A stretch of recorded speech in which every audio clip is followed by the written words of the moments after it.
Rasul yang memberitahu bahwa ada nikmat yang lebih besar. Sebelum tahu tak omongnya lah pengajian yang kapan-kapan kok sing dipilih wong kan papan ya itu orang pengen urip sing terus gak ono matine ya, pengen seneng sing terus gak enek susahe, pengen sugih sing terus gak enek sudone, pengen gampang apa kepenak sing gak ono rekosane. Kuwi ora iso dipenuhi. Mas yo kowe dhewe lah. Ya, iso gak bisa. Maka sebenarnya yang bisa itu hanya Allah. Dan terus kowe ora percaya be Allah lho sing arep mbok jalui tulung memenuhi keinginan empat itu siapa? Nah itu. Jadi orang yang terlalu besar menilai diri, terlalu nganggap bahwa hidup yang dialami itu begitu sangat pentingnya, sampai sekecil apapun yang dianggap mengganggu dirinya itu ditolak. Apa termasuk iman? Wih, saat ini loh, saat ini di dunia iman itu sangat mengganggu loh. Mengganggu apa? Iki cekku, iki duitku, iki sawahku, iki omahku, itu kan muncul dari pengakuan-pengakuan diri itu tadi ya. Kok terus mau enek kabar ora ya sing duwe bumi langit sak isine iki Allah. Lho ngono kok padha karo kayakku kok direbut Allah. Ya itu kan sombong banget. Diawali dari kenikmatan jajane nikmat, wong urip nikmat sampai dikai karo Allah taala duwe sawah, duwe omah, duwe apa kan ya nikmat kabeh. Tapi ketika dia apa teman terlalu besar menilai diri, maka apa jenenge dia menganggap bahwa tidak ada yang lebih besar kecuali saya. Jadi apa ae sing mestine dia itu bisa mendapatkan sesuatu yang lebih besar. Yang mana yang lebih besar itu sebenarnya juga dia inginkan saja nih aslinya. Kayak teman urip sing ora nek matine, kula sesuatu yang lebih besar sebenarnya. Dia dikabari ada urip sing gak mentek jenenge akhirat. Ya akhirnya dia malah ora percaya. Mergo wis kadung ketutup keakuan yang ingin menikmati hidup yang kecil sekarang ini. Jadi hidup yang kecil sekarang ini diperbesar sedemikian rupa, disebarkan oleh bisian setan itu tadi dengan bahasa penanti toh wong turu karo wong wudu kuwi ya penak turu lah ya wis urip bisa nek kok pengen penak ora salat ganggu ae. Mare ngono to bahasa salat itu ganggu ae itu muncul karena apa? Karena kesombongan dirinya menilai bahwa nikmatnya turu itu lebih besar untuk saya. Jangan ada orang lain yang mengganggu tidur saya. Bukan terus muncul akhlak sing ngerti-ngerti. Udah digugah ngamuk ya. Jumlah itu mau menungso sing gugah Gusti Allah sing ngangkon salat orang mbok reken. Sombong banget itu karena kesombongan manusiawi itu tadi. Ya memang ya begitulah manusia. Jadi dari situ sisi disediakan fitrah untuk senang kepada yang baik, tapi kadang-kadang fitrah itu dihalangi sendiri, apalagi di bisi iblis dan setan itu tadi. Nah gitu. Karena itulah itu pun nanti gak ada solusinya kalau kamu metiti dengan dirimu sendiri. Metiti be. Ya wis lho, aku diganggu setan, mari ngene ketak perang karo setan. Ora kuat. Piye to wong? Setan kuwi iso ndelok kowe terus kowe ora iso ndelok setan. Jadi tidak bisa.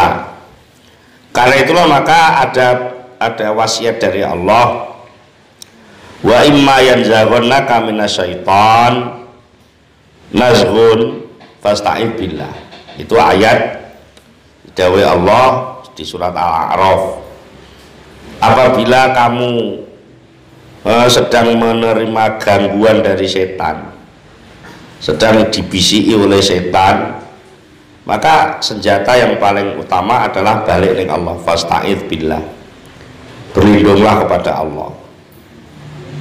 Nah, dari situ maka kalau dia sudah masuk di dalam wilayah kekuasaan Allah, maka setan pun tidak bisa mengganggu lagi, maka dia menjadi orang yang terbebas dari gangguan setan. Jadi sajane ngono.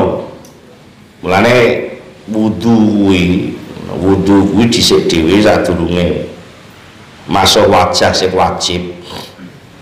Kuwi ana kesunatan misui tangan. Wak masuk kok misuk. Jadi tangane diwaso diijiki sing resik. Enek dongane kuwi. Jadi Allahumma inni a'udzubika min hamazati syayatini wa a'udzubika min an yahdurun. Ya Allah, saya minta perlindungan kepada kamu agar bisikan-bisikan setan tidak membisikiku, dan jangan sampai setan itu datang kepada kamu, pada diriku. Itu agak masuk tangannya wis pasang pager dhisik, sehingga nanti kelanjutan wudhu itu benar-benar punya fungsi menjaga diri baik secara fisik zahir maupun secara hati, secara kebatinan kita. Nah, tapi sayang manusia itu lebih banyak yang nuruti karepe dhewe katimbang nuruti sarane Gusti Allah. Ya bolak-balik ya mergo sombonge kemang. Alah, opo barang ora ketok moto ya kok ngono. Dhewe luwih seneng sing ketok-ketok kuwi sing untuk pembuktian, dadi sing ora ketok kuwi gampang ditolak. Jadi sehingga dia tidak bisa memperbesar fitrah yang baik tadi itu, ya, yang sebenarnya fitrah itu sudah dipasang oleh Allah, tetapi cara wong nandur wis ditandur tapi ketutup watu, jadi ra iso tukul. Jadi enek tanduran apa maneh biji salak, mari ngono ketumpangan watu gedhe ora iso tukul. Ketumpangan kesombongan itu tadi, ketumpangan bisikane setan itu tadi. Nah, sudah. Fa idza takhallallahu 'anil 'abdi, apabila Allah sudah melepas hamba ini, dilepas maksudnya dibiarkan oleh Allah untuk nuruti karpe dewi, yang mana karpe dewi itu sebenarnya juga nikmatnya Allah. Jadi wong nuruti karpe dewi ya nikmat loh ya, itu juga nikmatnya Allah, tapi ada fungsi sebenarnya untuk nek nganggo sik balik ning gone analisane Sayyidina Abu Bakar As-Siddiq. Manusia itu disangoni oleh Allah beberapa kelengkapan. Yang satu disangoni fitrah itu tadi, disangoni fitrah agar manusia itu bisa menuju Allah. Tapi oleh Allah dipasang musuh sing jenenge setan, iblis. Wis loro ya, berarti enek fitrah, enek iblis itu tadi. Sebenarnya iblis itu tidak mutlak salah. Jadi iblis itu ya nikmat saja. Apa nikmatnya? Supaya kamu menjadi juara. Mergo apa-apa ki lek enek musuhe, kuwi ora enek nilainya. Contohnya kayak malaikat kuwi, sejak diciptakan dia baik tanpa musuh, ya baik terus, maka kebaikannya itu kebaikan ciptaan. Jadi tidak ada nilai proses. Jadi koyok kowe pemane dolanan bal-balan dhewean terus ngaduk bal ning gawang kuwi sak menit iso gol ping 50. Tapi ora enek musuhe. Ya, bal-balan dhewean iso gol ping 50. Kuwi iso juara ora? Ya ora iso juara, mergo ora enek musuhe. Jadi musuh itu dipasang sajane ya nikmat dalam arti kemuliaan sehingga kamu kelihatan lebih kuat. Ya senajan sajane ya ora kuat, sing nulungi kuat ya Gusti Allah meneh. Wes. Yang ketiga, menungso itu oleh Allah kata Sayyidina Abu Bakar disangoni sing jenenge nafsu. Apa nafsu itu? Nafsu itu suatu dorongan kekuatan dalam diri manusia yang menginginkan yang lebih. Nafsu kuwi pengen sing lebih. Apa-apa pengen sing lebih. Apa nafsu itu jelek? Enggak. Justru karena pengen yang lebih itulah maka manusia punya cita-cita. Karena dia lemah menginginkan yang lebih kuat, benar tak? Karena dia sedikit menginginkan yang lebih. Iki maksudnya apa toh? Ben menuju Allah. Engko ketemune enggak ada yang lebih selain, paham ya? Jadi wong dikai nafsu iku sakjane ora elek total. Allah masang nafsu ning menungso kuwi supaya menungso kuwi punya cita-cita yang lebih. Sakjane apik kuwi ya mergo nafsu. Sakjane mergo wong apik kuwi pengen sak dhuwure ngono ta. Kuwi iso alibata mesti pengen iso maca Qur'an. Engko nek iso maca Qur'ane mesti pengen tafsire. Terus kuwi iso jurumiyah engko pengen imriti. Iso imriti pengen alfiyah sak teruse. Ngono. Tapi ini tidak ada pertimbangan baik buruk dan salah benar. Butuhnya pokoknya lebih. Ngono. Jadi nek pasang-pasang elek ya pengen sing lebih. Kawitan dhek pengen bolos dino. Kok gak enak apa-apa ya pengen bolos 2 dino. Terus golek perlu ya wis ora usah sekolah. Terus pengen jajal. Kawitan ya mek pengen ngelirik ngono tok. Engko sesuk pengen nyanding. Nah. Nyanding kok ya mbok ya pengen uwil-uwil barang gitu. Jadi nafsu itu pokoknya orang mandang salah bener. Nafsu itu butuhnya mencari yang lebih. Entah itu baik, entah buruk, nek gak ngitung, yang penting lebih. Jadi lurah ya kurang dhuwur, pengen jadi camat, pengen sak dhuwur. Sebenarnya ini semuanya bukan untuk apa-apa, supaya manusia itu mencari yang lebih besar. Yang paling besar adalah Allah Subhanahu wa ta'ala sajane ngono. Nah, terus menungso dikai syahwat. Syahwat itu sodok itu karo nafsu. Nafsu itu ya cuma keakuan yang ingin besar itu tadi. Tapi syahwat itu ingin memuaskan secara lebih kepada fisik. Jadi wong dikai syahwat kuwi lek jare Imam Ghazali, syahwat kuwi puncake mek loro. Yaiku mlebeki weteng karo ngurusi ngisore weteng sithik. Ngisore weteng sithik. Mana cerdas meneh dijak ngomong. Jadi wong kuwi kepengin memenuhi perut atau memuaskan ngisore perut. Itu ya semono kuwi. Apa?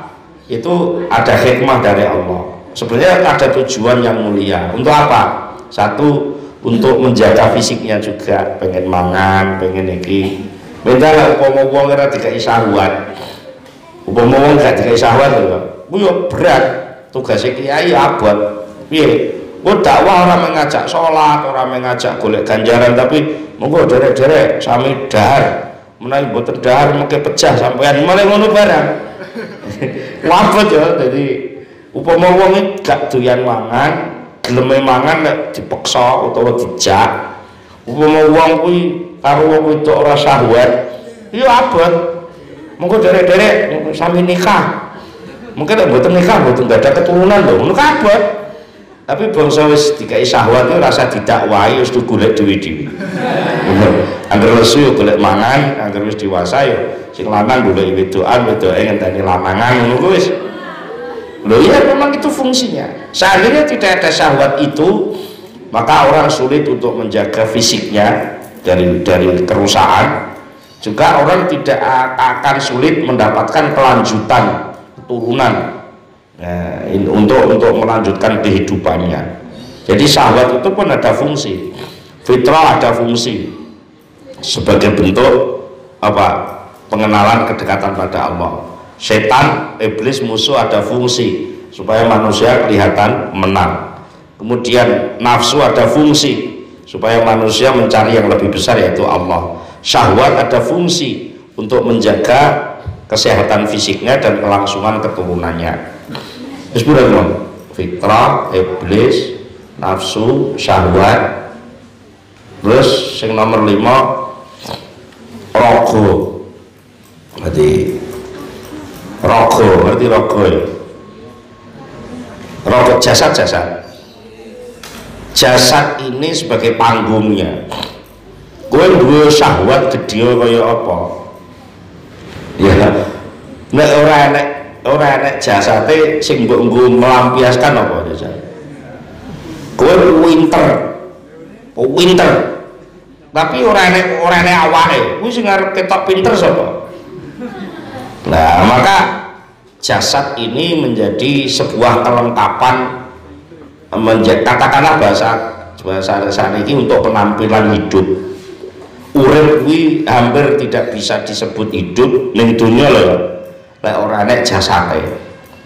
Jadi fitrah tadi, bapaknya fitrah itu apa ya? Ibadah lah segampangnya mau. Fitrah itu munculnya ibadah. Lah ibadah kuwi ora iso muncul lek gak enek awake. Piye rukuk sujud butuh awak enggak? Butuh awak. Nafsu saiki wong pengen ketok moncer menguasai dunia tapi wongnya ora enek. Ngono terus piye? Ya duit itu jenenge. Jadi jasad itu sebagai madhar, menjadi penampilan dari semua tadi itu. Masih iblis kuwi nggodha iblis nggodha kuwi ya gak iso nggodha lek kowe gak duwe awak.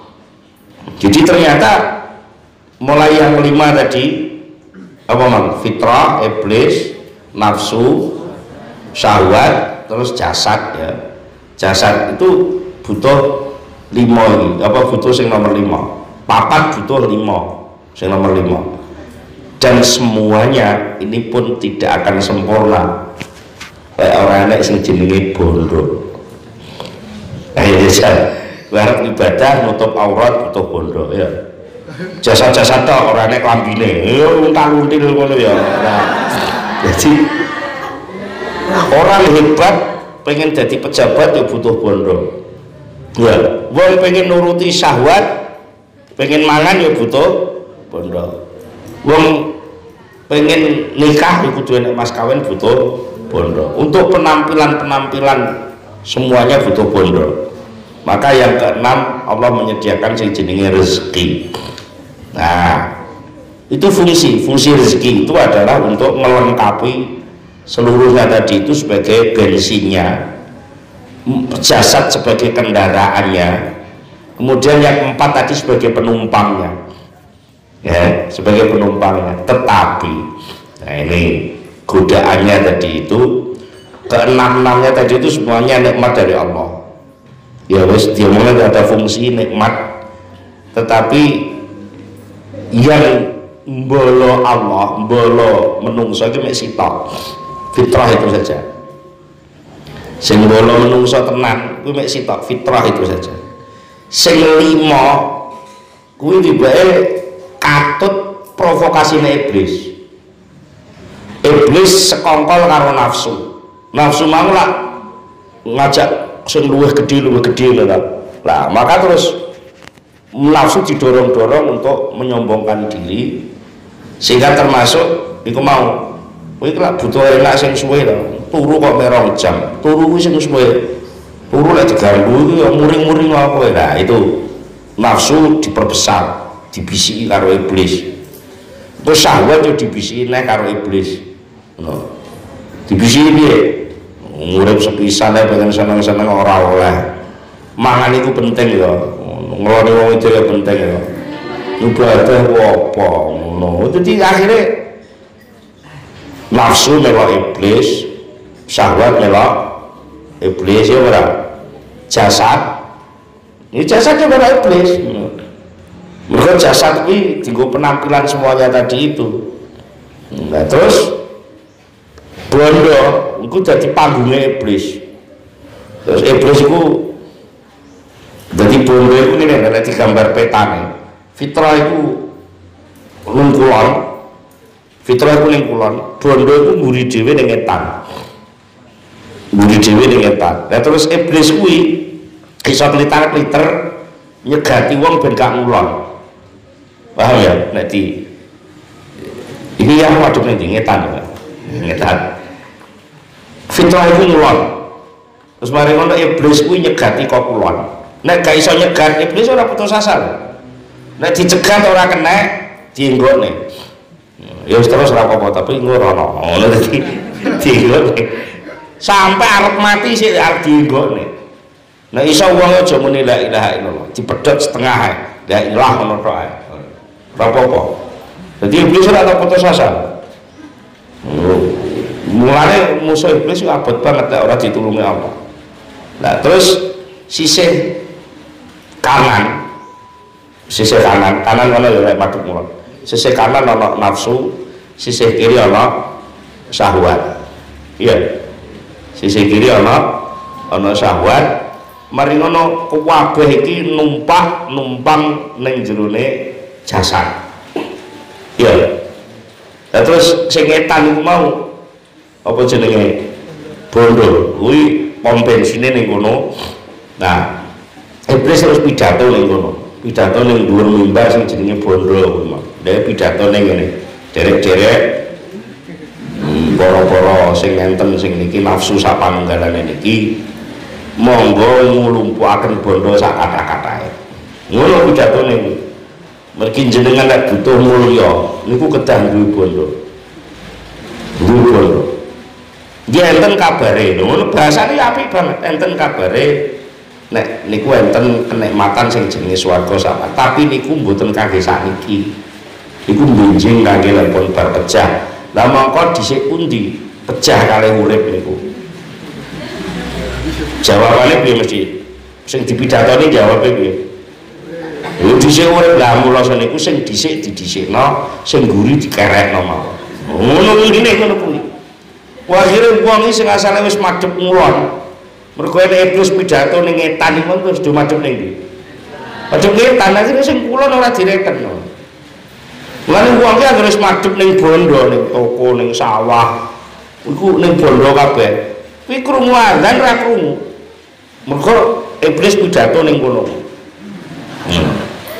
Dhewe gawe logika iki ora salah mutlak, tapi gak lengkap. Di jere-jere monggo berbuat sing adil lho, apik ta muni ngono. Adil iku piye maksudnya adil jare iblis? Adil iku nggih sing teko dhisik diurusi dhisik, sing teko nguri diurusi nguri. Bener ora? Ya bener ngono. Isih bener kuwi. Terus mulane terus dipunggul sakmono ae. Mula monggo sing didhisik diurusi riyen. Lah sakniki urip kalih pecah niku dhisik pundi? Ngono. Dhisik urip lah monggo sakniki ngurusi urip sak apik-apike. Kedah sugih, kedah niki ngono. Terus aku dikai proposal, kudu duwe omah sing apik, kudu duwe kendaraan sing mewah, kudu duwe sawah sing amba, kudu duwe didaftari kabeh. Lah monggo diitung-itung kabeh urung enek lagi. Ya lah harus kerja keras. Wis pokoknya terus didorong-dorong ben ambisi untuk nglumpukne donya iku mau. Padahal sakjane enek sitok sing ora diomongne karo iblis apa?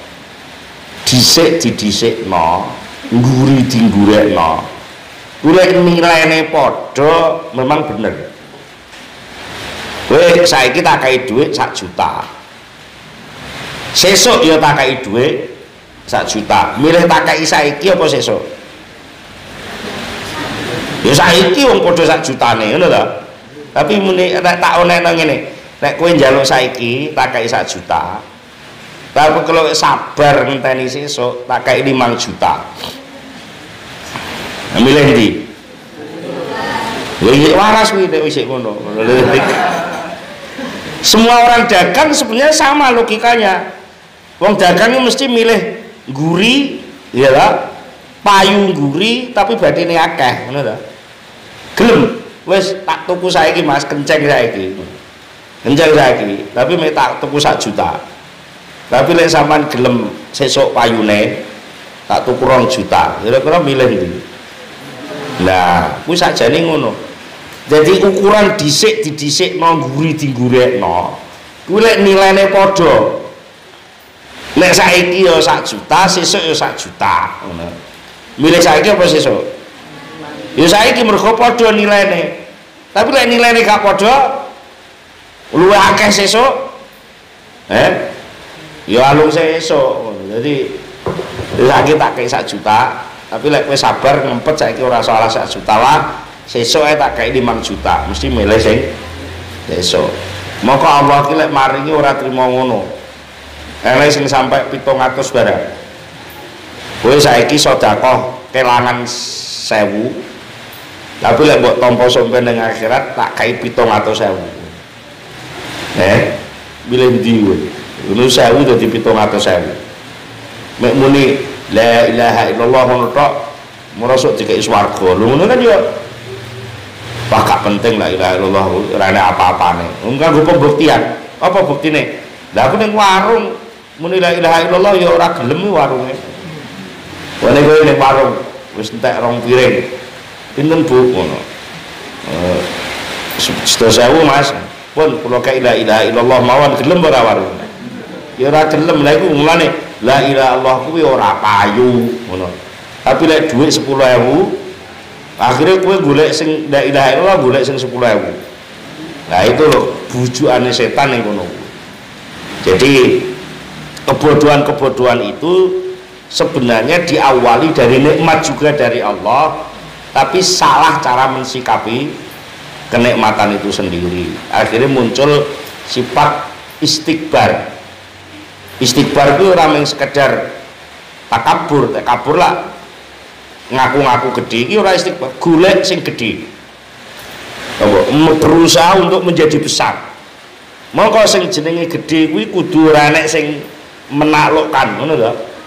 Gede tapi lek isih kalah jenenge gede ora. Nah, maka lek kowe iman, kowe kudu takluk ning Allah. Lha iku nafsu mah. Ngono lho, maksudnya ku ngono. Dibisi pisan karo setan. Lah kowe monat manut karo Gusti Allah, Gusti Allah kira ketok. Wis akhire kalah kabeh menungso iki.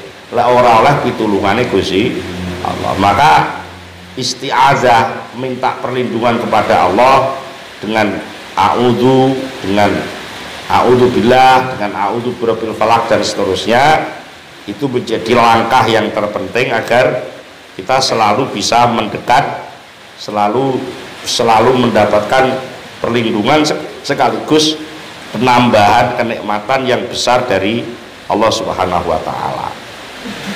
Jadi kalau ada yang tanya dari mana manusia apa tadi ditanya manusia kok bisa sombong seperti itu, ya karena diberi nikmat oleh Allah lalu dia salah sikap menerima itu tadi. Tidak bisa lalu dikatakan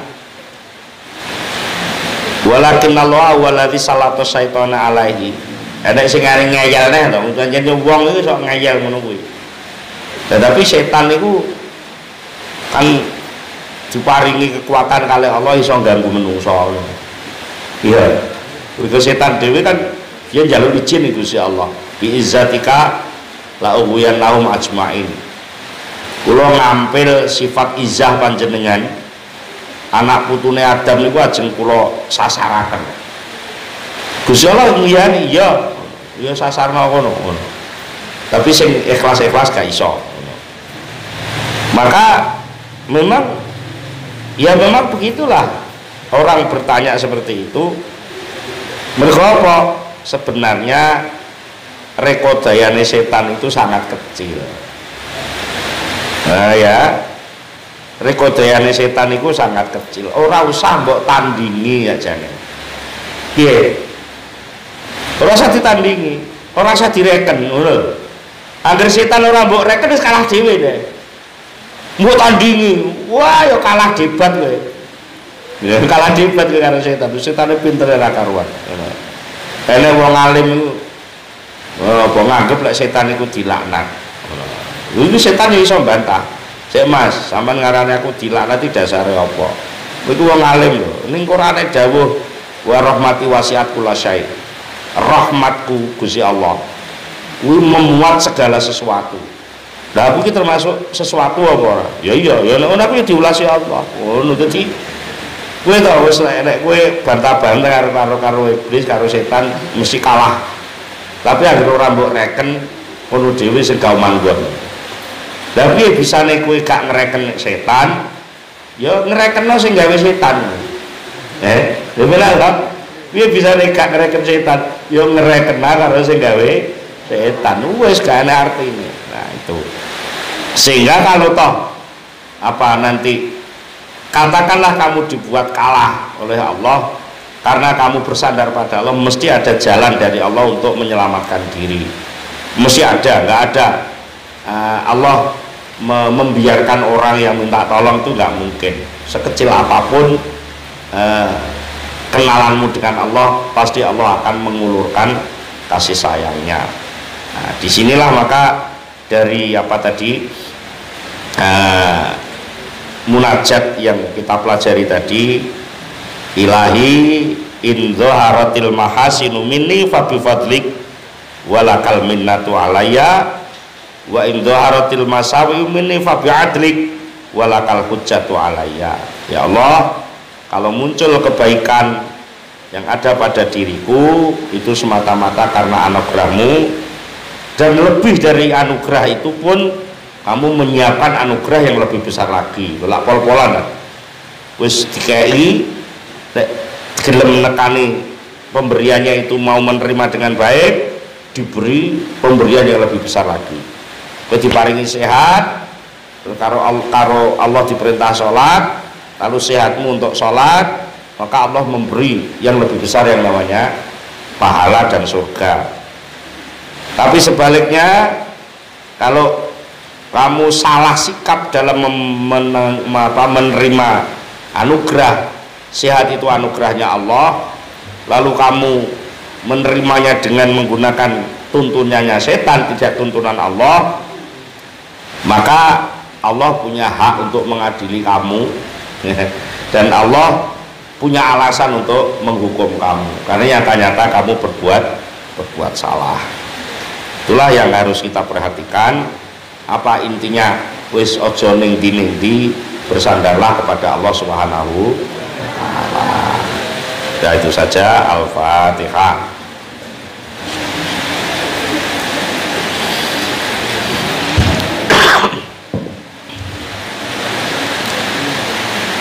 Allahumma sholli ala sayyidina Muhammad wa sallim wa radhiyallahu tabaraka an kulli sahabati Rasulillah ajma'in. Alhamdulillahi rabbil alamin hamdan yuwafi ni'amahu wa yukafi'u mazidahu. Ya Rabbana lakal hamdu kama yanbaghi li jalali wajhika 'azimi sultanik.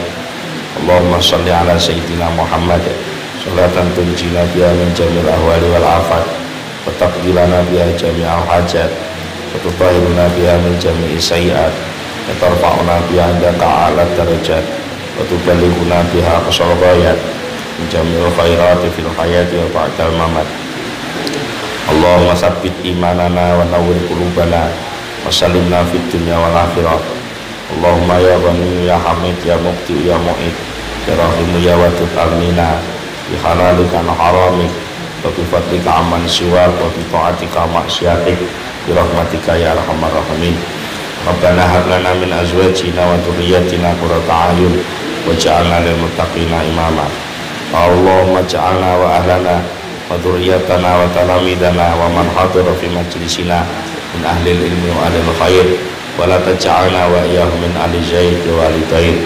Allahumma rabbana Allahumma qfina kulla talibin min khalqika yatlubuna bil haqqi wa ghairil haqqi fid dunya wal akhirah fa inna lakal hujjatal balighah wa innaka ala kulli syai'in qadir.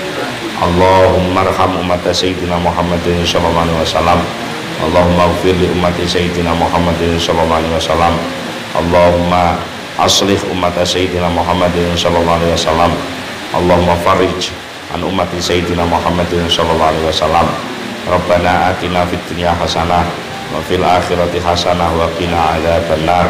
Sallallahu ala sayyidina Muhammadin nabil ummi wa ala alihi washabihi wasallam.